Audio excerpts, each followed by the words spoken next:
I want women to know their right, to the point that we shouldn't be used as an object.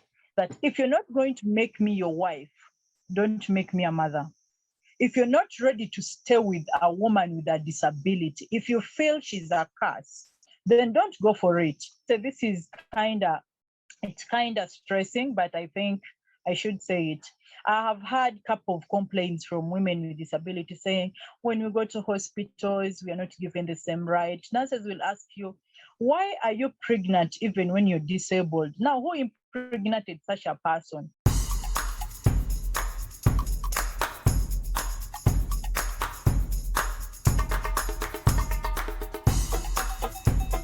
Mujevale, Mujevale, Mujevale. My name is Bani Kibuka, and welcome to another episode of the Ugandan Ball Talk Show. Hey, Susan, welcome to my podcast. Okay, it's a pleasure being here. Is it good evening, good morning? It's good morning right now, where we're at. Yeah, it's actually 11:37 in Uganda. No, in the US. First of all, I'm gonna apologize for extending this recording, but I knew I really had to do it. But yeah, thanks for coming on my podcast, and I'm excited to have a conversation with you. I know we've had a few conversations behind this recording, or behind this podcast recording, which I'm bringing you here to talk about. But before we go into the topic, I just want you to introduce yourself to my listeners. Okay, thank you so much, Bonnie, and I am humbled, and it's a great one.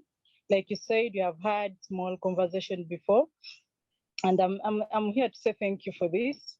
My name is Susan Awori. I am a TV presenter at UBC, and I host Person with Disability. My show airs out every Monday, 8:30 p.m. Then my repeat runs every Wednesday, 11:30 a.m. That's for Ugandan time. And the same hour my show runs, my YouTube is always on the same hour. Okay. So that's my name. Oh yeah, Susan. Nice to meet you, and nice to connect with you. I'm so privileged to have you on my podcast, and like you say, you're in the TV business and doing a lot of things. I've been able to see some of the work you do on the YouTube channel. So yeah. So Susan, tell us a little bit about your background, like people who don't know you. Where were you born, and a little bit about your background. Okay, I am born and raised from Tororo, from a very humble family. My both mother and father are there, and I'm from a family of 5. Currently, I'm the firstborn. I would say that anytime, that currently I'm the firstborn. I am a mother, and I am a wife. I think that's me. How many kids do you got? I have two. Okay, that's nice. So you grew up in Tororo. How did you end up coming to Kampala?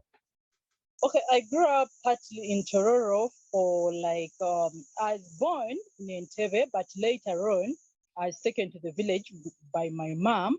Okay. And I came back to Kampala. Let me say, staying for good now. I came back after my senior 6.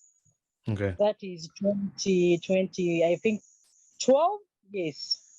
So I came back to Kampala after my senior 6. Of course, I wanted a job, and I had a sister who was already at campus.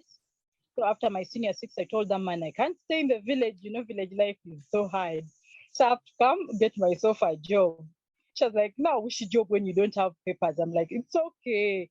Even if it's cleaning, provided me I'm working. That's how I ended up coming back after senior 6, and until date, I'm here.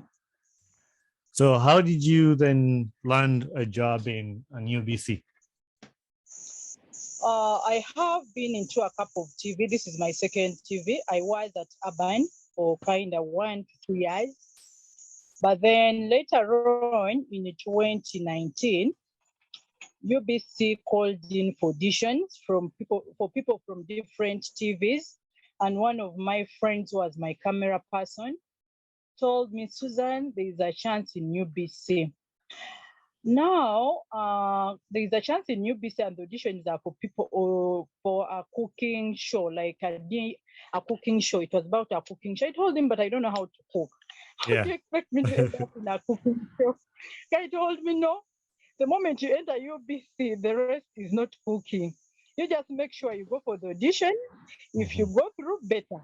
If you fail, So he connected me to a friend at UBC. I went for the audition.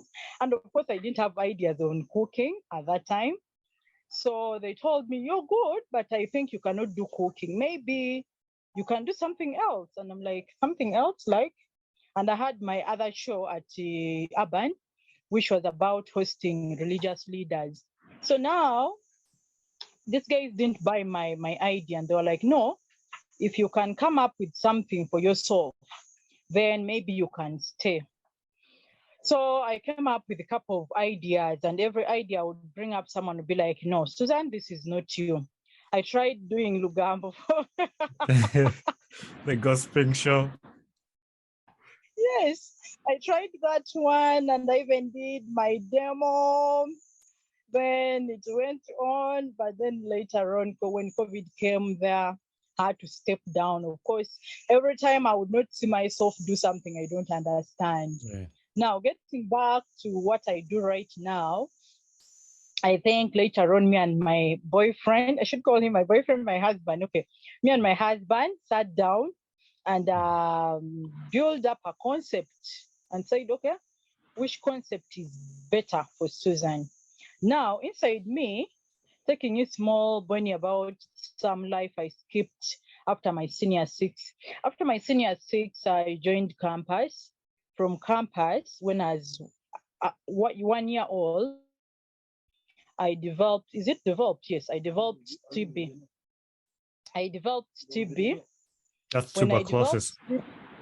Yes. That gave me a physical disability. I'm not right now, I'm not physical disabled, okay. But at that time, now when I got the physical disability, of course, I knew the stigma and everything these people go through. When we sat down and said we can come up with a better concept, that was already in my mind.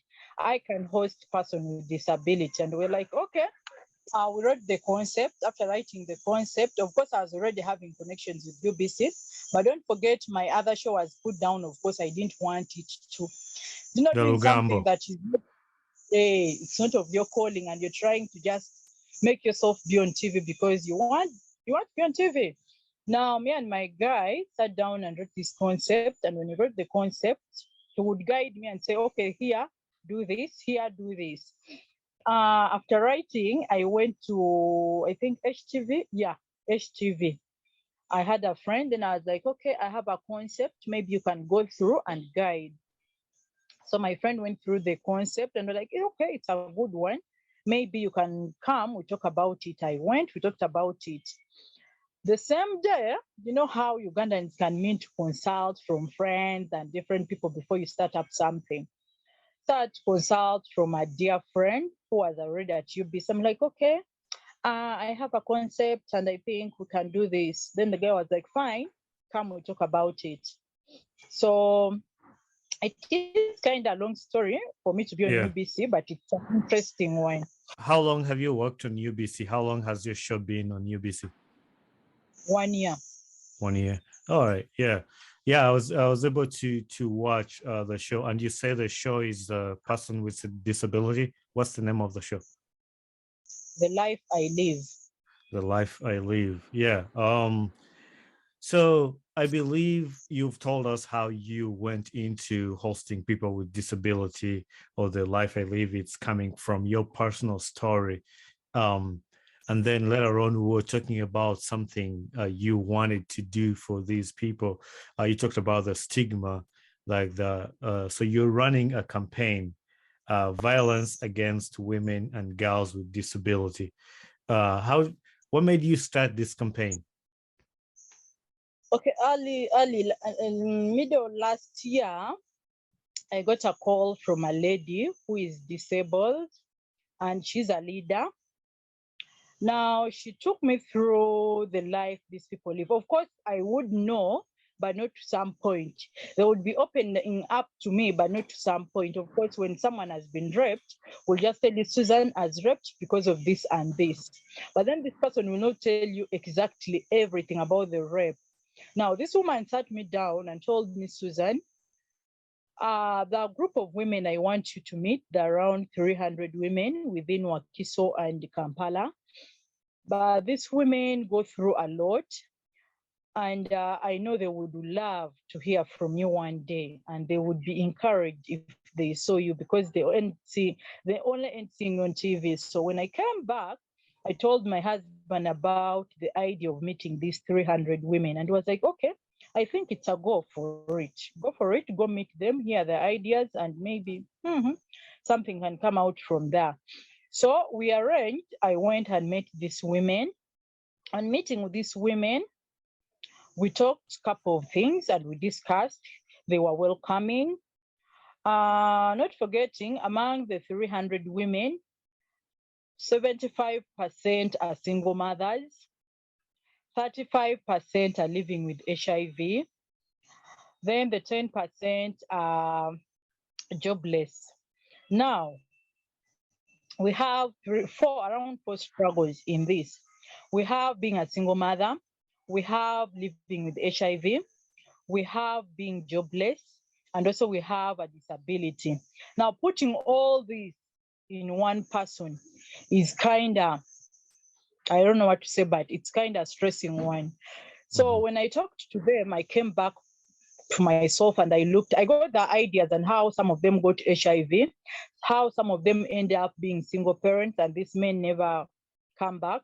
Now I'm going to take you through the life of albinism. The albinism sisters we have don't have a good side. If me and you can know that. What's albinism? Is that the albinos?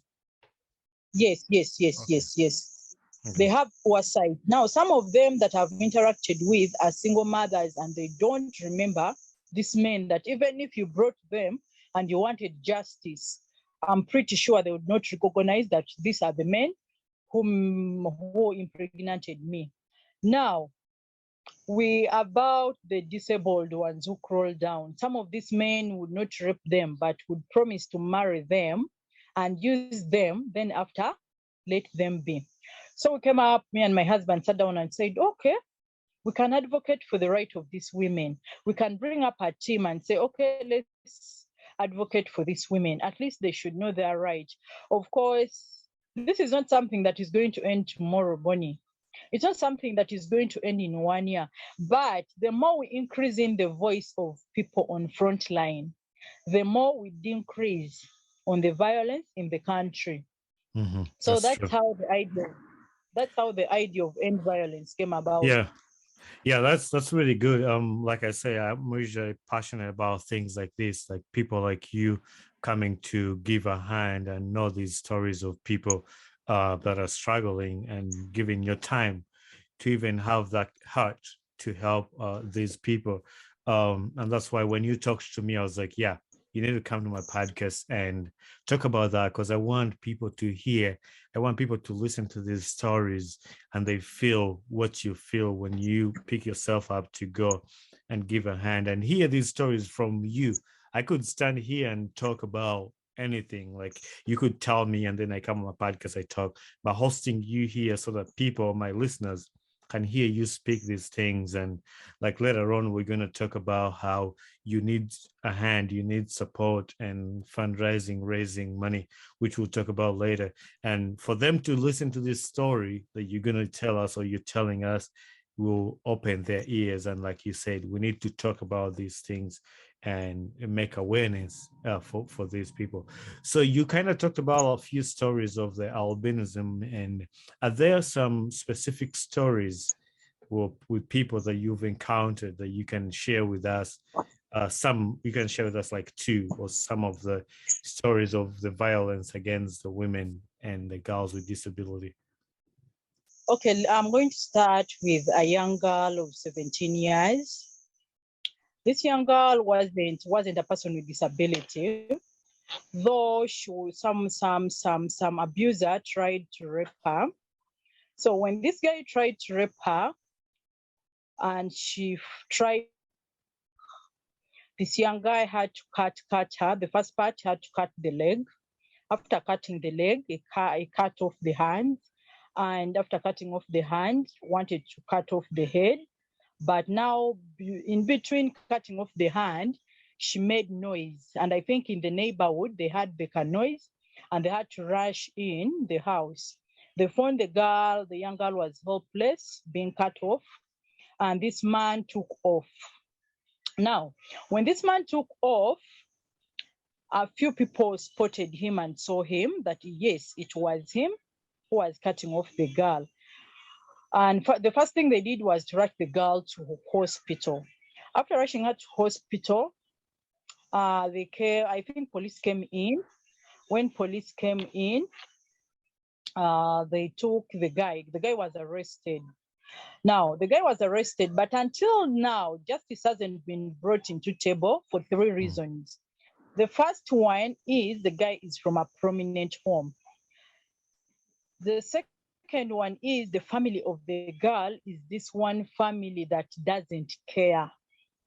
How do Susan get this story? Now, a friend of mine took over this girl, and after taking her over, took her to hospital and is taking care of her. And when she wanted someone to talk to, she told me about the girl. I think if we sat as a team and talked to parents to get to know that right, that even if, Bonnie, you don't have money, you can stand for your right and say, my daughter needs justice. Yeah. And at the same point, we don't have to other people getting VIP treatment and others get low treatment because they don't have the money. Like I said, the abuser was from a prominent home and justice hasn't been brought to table for that. The second story is going to be of a woman like me. She gave birth to 3 sets of albinism. Now that's one, first twins, second twins, third twins. Now, when she gave birth to a set of 3 sets of albinism, someone advised her husband to sell off the albinisms to get money. Of course, there is that saying that says when you marry an albinism, you're going to get rich, when you can use their head, this and this. Now, this guy was advised to sell off at least 2 of this. Of course, there were now 6, 2. Now, this guy plans very well on how to sell these kids. And the poor mother is just home. She doesn't know anything. I think the guy even got the money. One day the kids were being sent to school. The guy and the buyers camped closely to school. Of course, the father is a seller. Now, when they camped next to school, they called off. Of course, they were telling, we want this one who has never shaved off. We want this one who has this eyes. Remember, they have sight problem. Now, there is long sight, there is short. Now, this buyers had specific what they wanted. The guy was like, it's okay, may I have them? Just point what you want and I'm giving you. Now, God for me is, this woman was tapped on in the process of this. Some good Samaritan came to her and told her, something is going to happen to one of your kids either, but I don't want to say it's a go or sure of. Your husband is planning to sell your kids. I'm like, but my husband went for work. But no, right now as we speak, your husband is taking the kids with him. Now, this woman wouldn't even run. What she did was first call police. Now she called police and was like, Banange, I need help. My husband is selling off kids. Of course, she was not sure. She was 80% because the information they gave her was leading like closely because she even saw the buyers. But the husband was trying to divert every business. He was like, business. Oh, when they said selling, I was like, okay, as this man talk of business, maybe this is the business. Now she calls police. When she called the police never responded there and then, but she went on to the community to mobilize neighbors and like, people help me, my husband is planning to sell off these kids, this and this. So in the neighborhood, they called the school and told the school, this guy is planning to sell those kids, you can hide them. So that day, the guy failed. On failing, he came back and had to burn the woman's house down. So when he burned the woman's house down, the woman became homeless until right now, as I speak to you, she sleeps. I don't know if you know some Kubisuku is like a garden where people dig and they form a house for someone to keep. So now Yeah. this woman here has all these kids. Of course, the story is long, whereby at some point the husband wanted to kill her. So now because this other person wanted their money back, kind of stressing and touching at the same time, seeing a father planning to sell his own kids for money. I think those are two fair ones, but I have enough that can take Yeah. a whole day.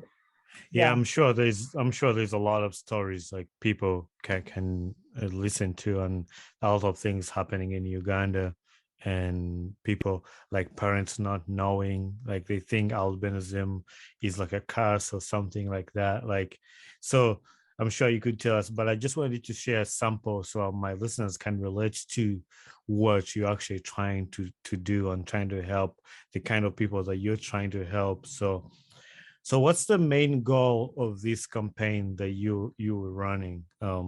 So what's the goal like you want to reach? What do you want to see out of the campaign? Okay, now I have three things.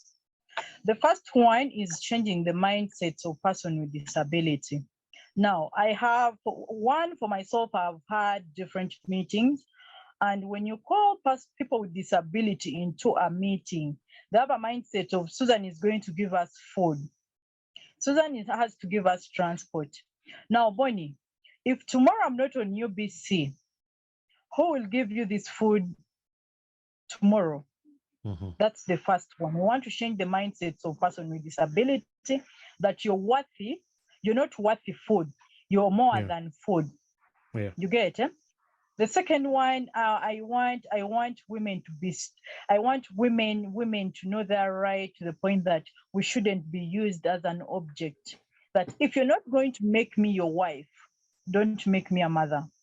If you're not ready to stay with a woman with a disability, if you feel she's a curse, then don't go for it. You get it? The third one should be the medical part of it. You know, I shouldn't say this is it's kind of stressing, but I think I should say it. I have had a couple of complaints from women with disability saying, when we go to hospitals, we are not given the same right. Nurses will ask you, why are you pregnant even when you're disabled? Now, who impregnated such a person? Now, that comes back to the medical sector. We want this, we have training for medical personnel, security, and teachers. We want to bring up a uniform Uganda to the point that if a disabled woman goes to hospital, she's given the same right Susan is given. If she's pregnant and she's going for antenatal, there's nothing like asking her, who impregnated you? You get it? So I think those are the major three ones that we are working upon now.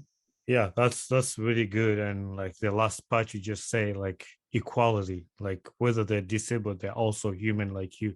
And that's the same thing we all like call for. Color, whether somebody is different from you, we're all one people, we're all one. And that's, yeah, definitely equality should be there. And nurses and doctors should know better. Like if anybody can get pregnant, no matter what your circumstances are, and there's some questions you can't ask people.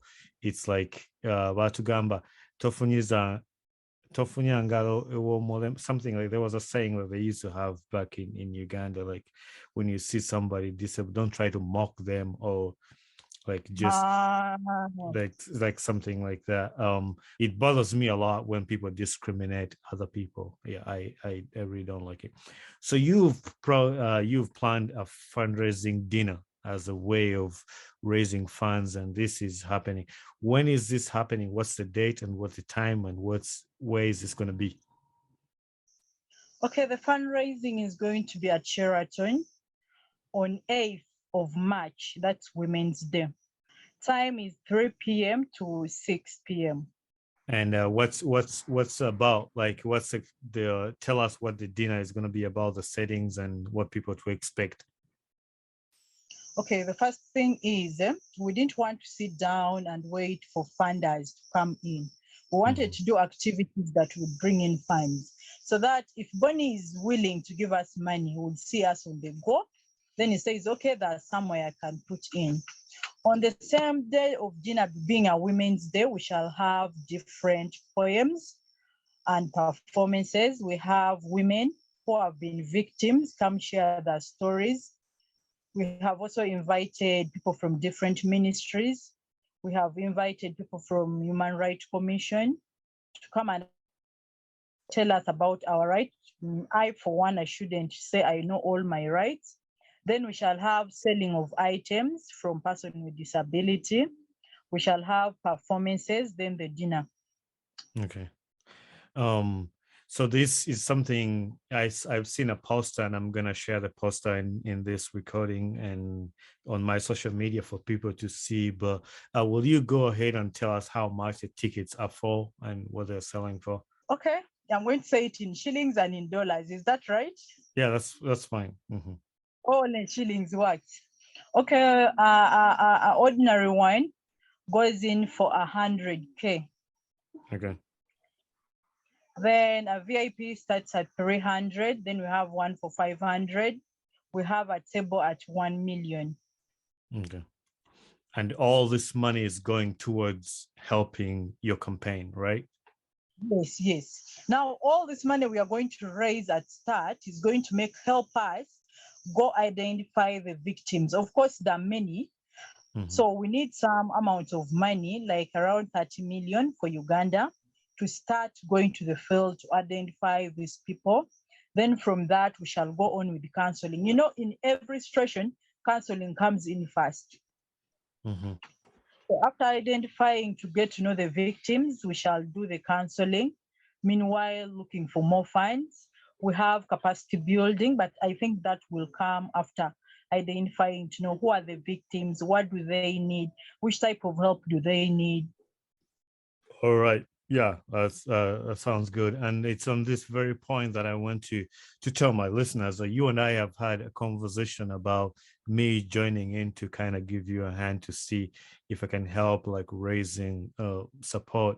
I've been able to run a few fundraisers on my Facebook where people donate anything they want. I've just finished a fundraiser to help kids go back to school, and I don't ask people for money, but I just put it out there. If somebody feels touched to donate towards a good cause, they're willing to do it. And you asked me to start a GoFundMe page for you, which I wanted to open up to my listeners that if anybody sees a GoFundMe page that's happening, the money that will be donated on that, or I can just actually make it on my Facebook fundraiser, as like I did the other one, to raise funds to help your campaign, because this is a good cause and I want to be part of the good cause. That's the reason why I started this platform, to share stories like this and be a part of the change, especially for Uganda. So to all my listeners, I'm going to make another fundraiser pretty soon here. And like she said, the campaign is on March 8th. So if we can donate money before March 8th to help them get started on what they want to do, and if you want to be a part of that, I'll put up a fundraiser and share on all my social media. Why did you choose fundraising dinner as a way of raising funds? I think, I shouldn't think, but the right thing was that some good people still that would give in a hand, me and you know that. And when you call us together, of course, it's not just fundraising that you're going to come and sit and just bring in money, but we need these people to come together. Like we sit, talk, discuss. You know, the ideas you have are not the ideas I have. So people who are coming are going to be like partners that we are going to work with. So the only way to bring in people together is to have a dinner together. Even in the Bible says when you want to have peace with someone, invite them into your house. I'm not so good at Bible, but I think I know about this. You invite them in your house, have a cup of coffee, then you can discuss. So I think we chose dinner for starter because we need people to come together and see how we can discuss different challenges. They come to know, of course, when I would say a car wash, no one is going to come and hear the story while washing their car. But for dinner, someone is going to sit and listen to a woman speak the right and see, this is what I'm putting in my money and it's right.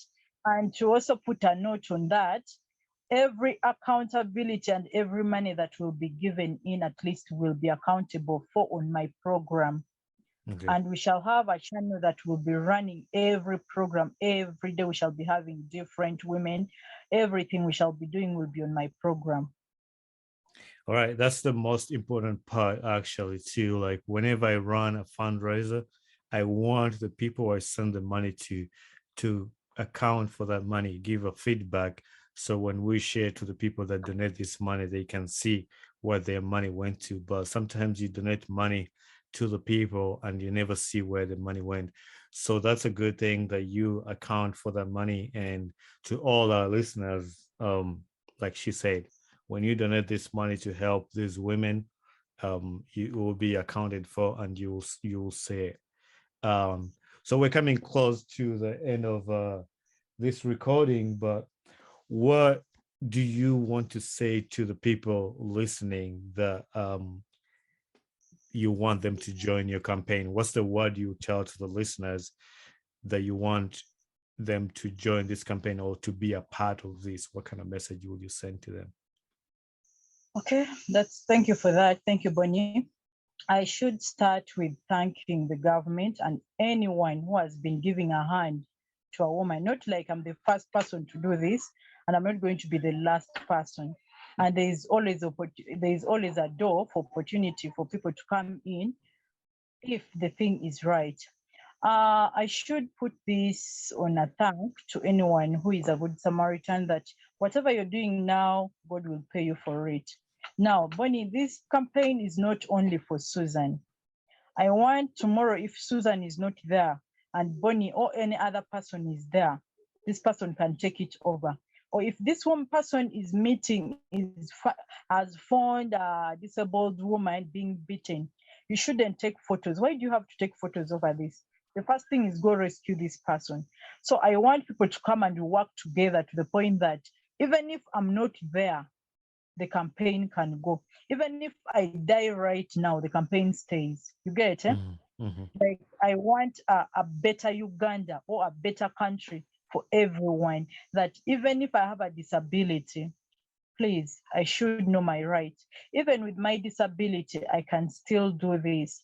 So if we joined hands, like 3 hands are better than one. If we joined hands, there are those who have the funds, there are those who have the knowledge, there are those who have the equipment, there are those who have this. So if we join hands and build up a great team, I'm pretty sure these women would live a comfortable life.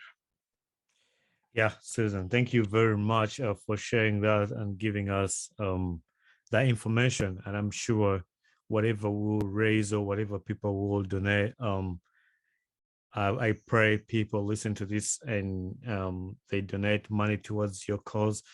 I'm sure after that we'll be back here with you sharing the stories like, hey, we raised this money and it helped us do this and do that, so they can listen to the successful stories that you have to share after this. Is there any life lesson that you've learned through life that you can share with us? Yes. I am going to take you through 2 things. Now, one day I met, I should say, a guy. He's an old guy. He's around 70 or 80. He invited me to his house. And during the conversation, he never had where to stay, but he was blind. Now, I learned 2 things in life, that my father, it's a touching one, Bonnie, but I don't know how to bring it. Of course, this guy is homeless, but I learned a lesson of why would we not have mercy and front the disability first? Of course, he has a small land and someone is pushing him out. why don't we put the disability first for here and say, okay, he has a disability, I should give him a right to own the land. That's the first lesson I learned in life. The second one should be of single mothers. I always ask myself, I know what it takes, like no one wants to be a single mother in this planet, but no one wants to do that. How are these people handling life when they don't have a job, they have children, and at the same time, she's disabled? So I've learned to give in a hand, whatever way I would. Through that, I would always tell you, Bonnie, if I have something, I would always, because of that, because I always sit myself down and say, what they go through, if it was me, it would be a no, I wouldn't handle. But they're strong and they're there to go. So I've learned those two things. That is good, and that is nice. I always ask people life lessons because I want them to share their life lesson to the listeners and also to me. I listen to people's life stories and they impact me in different ways, and that's why I always ask my guests that question. Now I have a signature question that I ask everybody that I'm going to ask you. I don't tell it to people before I host them. That's why on my list I write it as a signature question. But what gets you excited about life? Okay, I think helping someone who needs my help. And also I think working in the society, and I feel it's worthy. I will give me excited is seeing someone's story out there and this person gets helped. Through me, I feel it's worth. Mm-hmm. If I do something and I add, I shouldn't say I give that big, but the small I can do. If someone wanted help and wants to be, I can afford giving it, then it's a go for me. That is a really good answer. And I think that's the same answer I have. That brings me joy and happiness in my head that I was able to help somebody.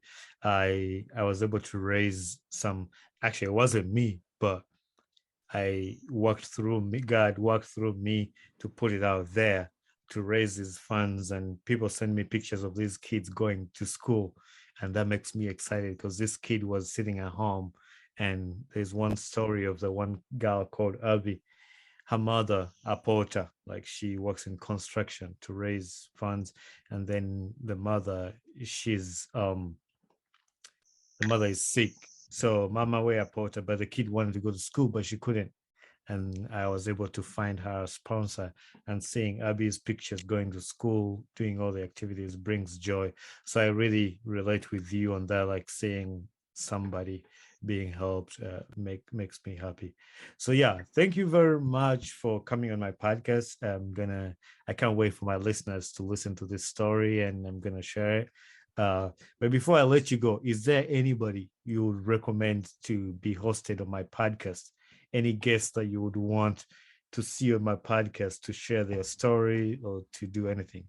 I host different people on my podcast and I want to have more. So is there anybody you can recommend? Yes. Uh-huh. Should I tell you the name or I can give them your number? You tell me the name and then you can give them my number. You can connect me to them. I think I'll give you one of my friends. He's the director of person with albinism, Uganda. He's a good friend to me, and I know he has a great story. He's called Peter. The other name is kind of hard, but I'll give him your number. He has a very great story to share about albinism. That'll be nice. And I really love that. I don't have any knowledge about it. And that's the other thing. When I host people who have knowledge in something, they open our eyes and give us this information.